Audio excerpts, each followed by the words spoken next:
So how are everyone's Eldritch pronunciations? Above average, I would say. Can I get a Fatagan from all the Auralier heads out there? Or relay? It depends on what adaptation you're listening to the audiobook of. Alright, Dagon or Dagon? Dagon.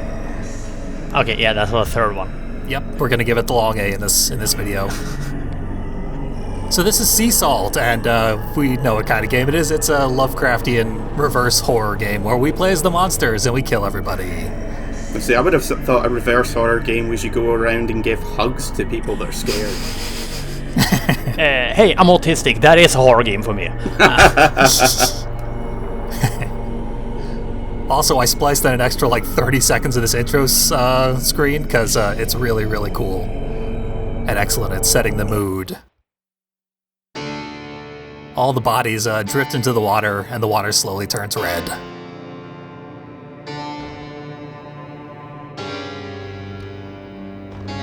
Okay, but if you're going to go with Lovecraft theme, why not use Lovecraft County Harbor?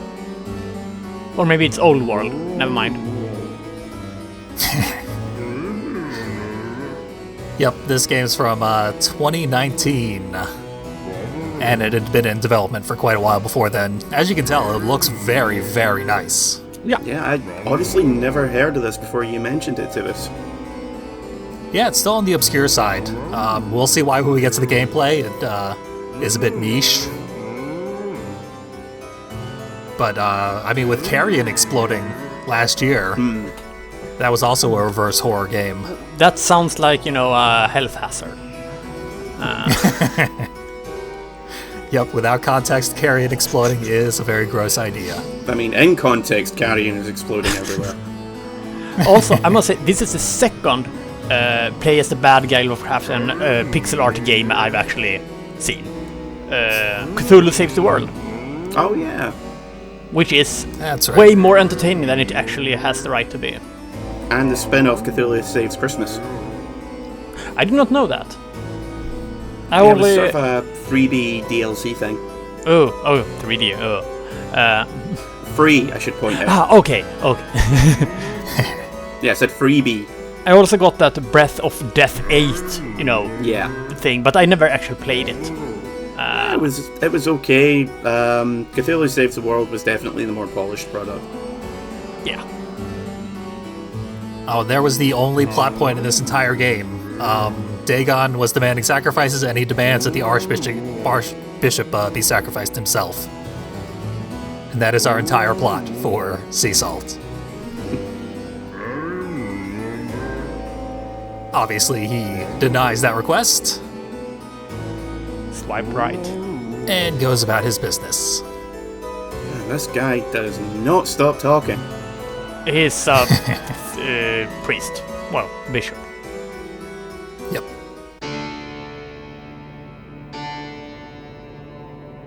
And from there, we get into a pretty straight adaptation of Shadow over Innsmouth. Well, that's pretty much every Cthulhu game, a Lovecraft game. Yeah, that's for sure. For some reason, that's the most adapted story of Lovecraft's. I mean, even there was a live action adaptation of Dagon, which was 90% Shadow over Innsmouth. Yep.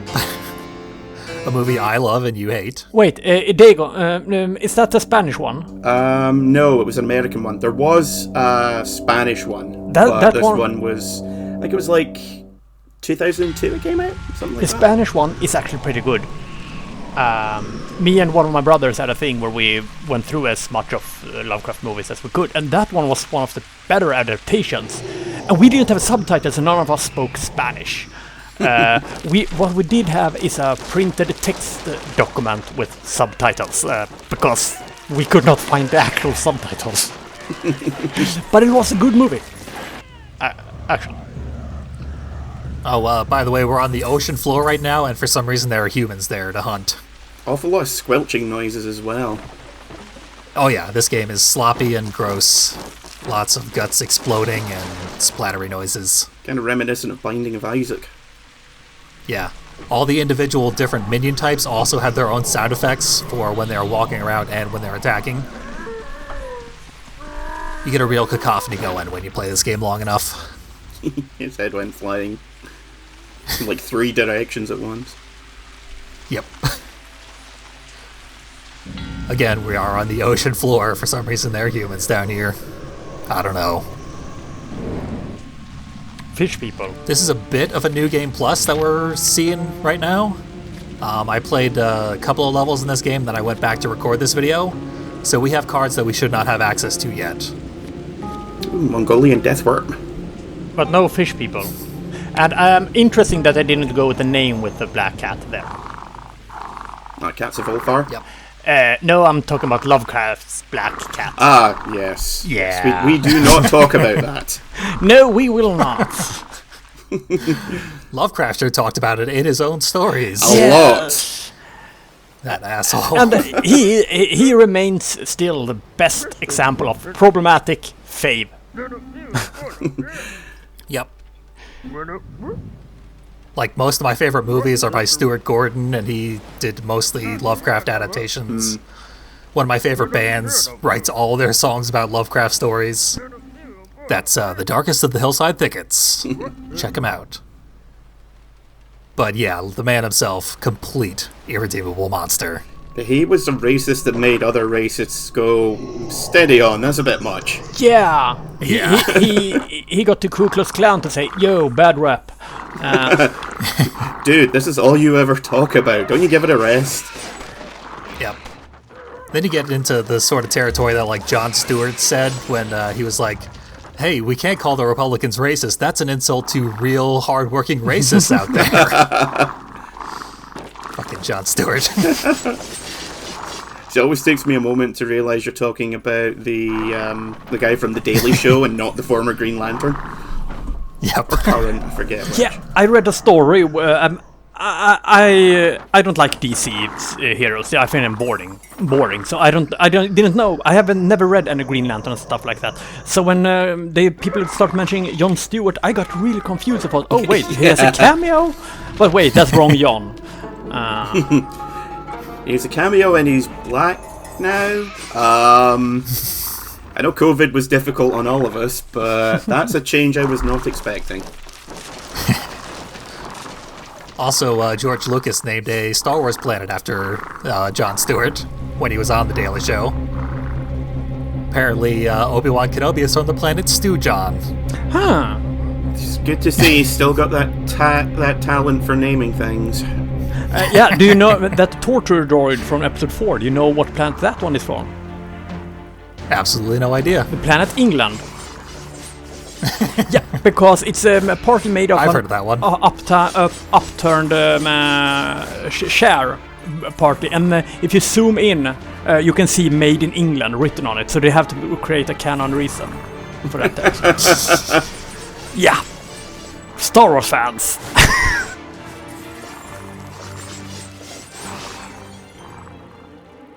And there was our tutorial. Simple as that. Ew. Yeah. Sinewy.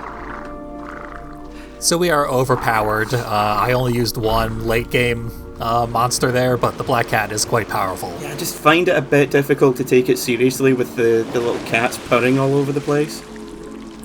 They are adorable. Yeah, and the ship design makes no sense. It's way too low in the water, that kind of 3-mast setup. Nerd! They were hauling way too much gold. They were about to get stuck in the Suez Canal. Yeah, the digging equipment's a bit wigglier than I remember. bit more squiddy, no? What? I mean, That was just an accelerated recreation of the Return of the Obra Dinn. Egypt could make a lot of money on tolls and tariffs if they started employing a bunch of leviathans. Yeah, but then you'd get some weird people crawling out of the woodwork, and Japan would just be not having any of that. Not to mention Neolorthotep, one of Lovecraft's most racist inventions.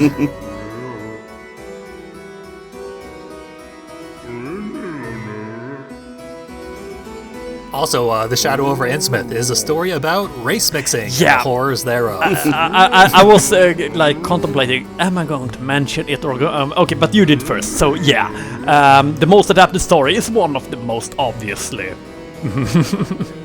really racist ones. The funny thing is, I think I probably mentioned before, but when I first read Lovecraft stuff, I was about 9, 10 at the time. So rather than getting it as being intensely racist, I wound up thinking it was anti-authoritarian because every mayor, every civic leader, everyone in charge is out to get you. So I thought it was basically saying, don't trust anyone in power. And I was like, okay, why does he get such a bad rap? Obviously, he's not too popular with these authoritarian Oh, right, galloping racism. Yeah. Guess I read that one wrong. So it's like, don't Google the authors. No. Oh, yeah. I've ruined a lot of people by making them Google Ender's Game author. Oh, Orson Scott Card is a difficult person to like. Yeah. And also batshit insane. Yeah, he's a fucking mess as well. Most famous authors are, like the ego trip to be a solo creator like that. Yeah. Drives a person out of their mind. But that anti-authoritarian thing, real quick, this is an apostle we will unlock much later in the game. But I wanted to show it off because I have it unlocked, and it's really cool. But your anti-authoritarian observation about Shadow over Innsmouth brings me to my little fan theory about this game that we're playing right now. This is a very me thing to say, but I feel like Dagon, the character that we're playing as, is a stand-in for capitalism. Consumes everything it sees? Yeah. The leadership, they brought it upon this town for their own prosperity at the cost of numerous human sacrifices, literal human sacrifices. Then eventually they discover that it intends to consume everything because it's the most destructive force on Earth. And at that point they deny it. They throw more sacrifices at it to try and save the day, but it continues to rampage, unstoppable across the land, killing everybody. Too big to fail. Eventually, it will consume them as well. And if you ask Lovecraft, he'd be like, oh, heavens no, it's about black people. Yes. I mean, they did change some things in this adaptation. Well, they kind of have to, really. Yeah. Yeah, like there is no crossbreeding between the Dagon minions and the human society. So the race mixing metaphor is completely removed, thankfully. Which is a shame, because that'd be a hell of a QTE to get involved with. Yeah. Pounding that space bar. Oh, isn't that like the biker game that... Right to hell? Yeah. Also, at the beginning of that room, I forgot to point it out, but we were just killing random civilians. One of them was a woman carrying a baby. She dropped her baby when we killed her, and then the cultists stomped the baby, and there was a little baby's crying sound effect. Wow. Even for me, that's a bit much. Yeah, but this game is a little too edgy sometimes. I mean, it's a talent to be able to do that and still get a reaction. Oh yeah. This time, I mean, I remember when they had that hatred thing. It was just like, ugh. Oh yeah, with Jeffrey Cuddle like, trousers. Yeah. Holy crap! It's like an 8-year-old who shouts slurs at the playground. Yeah. Yep. But See, the funny thing is, like when I first played the original Postal, I didn't have for whatever reason, the music wouldn't play. So, none of the main characters' quips or anything would play. So I thought, okay, this is actually a really dark, horrifying game. Then I played the Postal Redux, which played all of his quips, and I was like, that really changes the whole feeling of the game. Yeah, I would imagine. then you watch the movie. No, I don't. I make a point of not watching it. I like that. I'm up to Uwe Boll reference in 2 videos in a row here. You don't want to see Dave Foley's dick? Oh yeah, I forgot Dave Foley was in it. Yep. That's all I know about it. I've never actually seen it. But I mean, Ben Kingsley's in one of his movies. Yes, he was in Blood Rain. Actually. Purely because they offered him the chance to play a vampire, and he said that was the only role he'd never played before, and he's always wanted to play a vampire. So I'm just sort of like, fair enough, you know? Can't say better than that. Yep. Uwe Boll hit the jackpot, as he often does with his weird movie pyramid scheme where he has to lose money to make money. Not anymore. The German authorities cracked down on that years ago. Oh yeah, and in just a huge coincidence, suddenly Uwe Boll stopped making movies. I have no idea what happened there. What are the odds? Time for Kreb. But he did give Lotax a taste of his own medicine. Fucking wife-beating piece of shit. It's funny how that has aged simultaneously poorly and so much better. Yeah, at the time that made Uwe Boll look like a total asshole, but now... now it's like, fair play to you. Could we convince you to do it again, maybe? Another 20, 30 times? He'll need the money. Maybe he can put his bones back into place. Anyway. So the developers for this game, they're a team called YCJY, and the CJ is their initials. Oh, I thought it was the main character of San Andreas. Well, their names are Christopher and Joseph. So they can follow trains then. Unfortunately so, yes. They follow Big Smoke onto the train. So yeah, their development team name literally is asking them why they're doing this.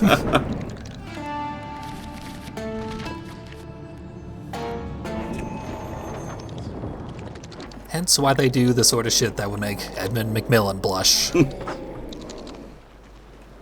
I don't know, we haven't seen any nudity yet. We actually did. We unlocked siren apostle. Did. Yes. Yeah. I stand corrected. Yep. Okay, we haven't seen any poop yet. Well, Edmund McMillan, he puts a lot of poop in his game, so... I'm fairly certain the Binding of Isaac existed simply as an outlet for him to make squishing noises and poop jokes.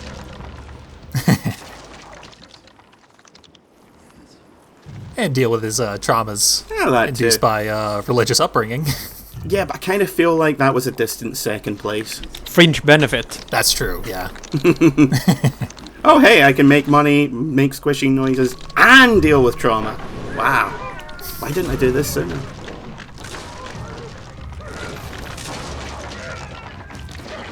So I like this game, but it can be quite difficult. And the controls are very, very imprecise. They're literally just a cursor and a binary switch. You can either be attacking or not. Ain't that a Max Payne thing? Either pull the trigger or you don't. Sort of, yes. But even simpler. Because our minions will just follow our little cursor, and they'll either attack or they won't. And those are your interactions with the game. Yeah, dealing with a horde seems very imprecise. Probably by design, but I can imagine that would get very frustrating very quickly. Yeah, like these guys, the enemies we were just fighting there, bring it into stark relief. They will leave pools of fire on the ground by throwing torches, and your minions will just stand in that goddamn fire until they die. On the other hand, the minions, if they are stuck there and you go out of, they are moved out of sight, they automatically fix themselves. So it could be worse. Oh yeah, it's functional. Like this game definitely works and it's fun to play, but it can be very frustrating if your minions just stand in the fire until they die. To be quite honest, it's happened to me way too many times. If I were to play it, I would probably turn off the fog if possible after a while, because. I mean, it looks nice, but it's kind of... It becomes samey. Imagine YouTube's it compression. will look much, much better in the final render. Yeah. This is a low-quality render. Yeah, I was going to say, YouTube compression's probably not helping much either. I'm not using YouTube. Ah, fair enough. But this is a low-quality render, so you are getting a lower version than the final version. That said, yeah, they do put a little too many visual effects, and there are more on by default that I already turned off. Is this made by a Swedish company? Because I'm pretty sure that's a Swedish joke, that name. Yes, it is. Ha! Okay, time to explain. Gothenburg, Göteborg, is Sweden's second largest city. And it's a saying that alla heter Glenn i Göteborg. Everyone from Gothenburg is named Glenn. Gothenburg is a harbor city. So yeah, Wharfmaster Glenn from Gothenburg. There you go.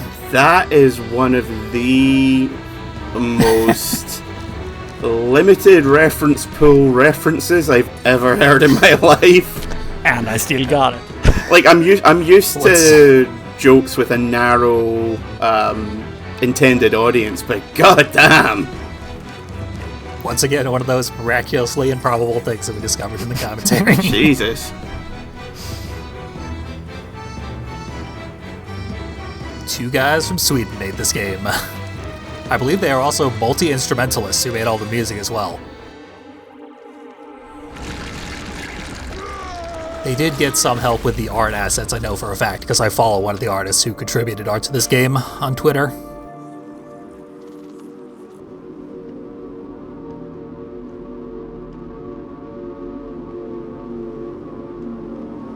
And we unlocked the Droger. Stulio. He's a little bomb. He goes around and gets killed by the enemies and then bursts into more enemies for you to control. But that was the first real level of the game. We actually had a choice at the beginning to go either this route or a different route, which would have taken us to a church, which had a large boss fight, where a bunch of enemies would have thrown fire bombs at us. This boss fight is better, I think, than what we just went through, and it had a Swedish pun that we never would have seen otherwise. That looks like a jolly plague doctor. Oh yeah. I don't think the mask helps that much. It seems kind of wobbly. I imagine it's like, if it was me, rather than packing it full of herbs and stuff, I'd just fill it full of M&Ms. Every time I fancied a snack, I just tilt my head back and go nom nom nom. Yeah, who needs a Halloween costume at that point? Yeah. You're walking Halloween. Every day is Halloween.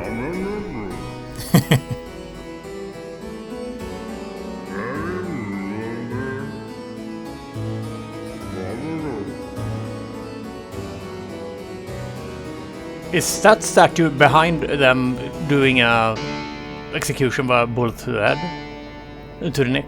Yeah, you might... Could have been. Yeah. So yeah, that's a matter of interpretation, but good game, Sea Salt. Very much up my alley. I really like this game. And I'm actually curious now to see what... I do it with pretty much every single Swedish developer. See, okay, what references have they made for... Yeah, I mean, they just put out a game called Post Void about 8 months ago, which is a retro-style first-person shooter that is getting extremely high positive reviews on Steam. So, I guess if you're interested, probably check that one out. This game is a little more niche, but it's certainly to my liking. Yeah, definitely. Post Void it's like $3 and it's got roguelike elements. You'll probably get your money's worth out of Post Void. Yeah, 98% approval. So... Yep. Go buy that, and if you're interested in Sea Salt, probably buy that as well, because I like it a lot. It's a little on the expensive side. It's $15, and it's about a 3-hour-long game, but it heavily encourages you to play it at least 2 full times all the way through, plus there are like arena side missions that you can play through. There's a lot of content there. And also, indie games have been, like, hilariously undervalued in recent years for some reason. Kind of like with mobile games. $15 is a very fair price. There's been a slump. Yeah. People have started to expect, to be quite honest, too much. Not saying a developer has to be lazy, but, I mean, a lot of games have moved from indie games to because it's been too big production. Yeah, totally. Like, I got Celeste for free. Celeste is one of the best games ever. It has thousands of hours of content in it. I got it for free. That's about what people expect to pay for indie games nowadays. So, buy Sea Salt. I would love to do a full Let's Play of this game, but it doesn't change very much over the course of the game, so we've said all we really need to say about it. But still, I like talking about it. I would like to do like a podcast-style LP of it. Maybe someday we could pick it back up, but for now, we've seen all we need to see of Sea Salt. I recommend people play it themselves, because it's fun.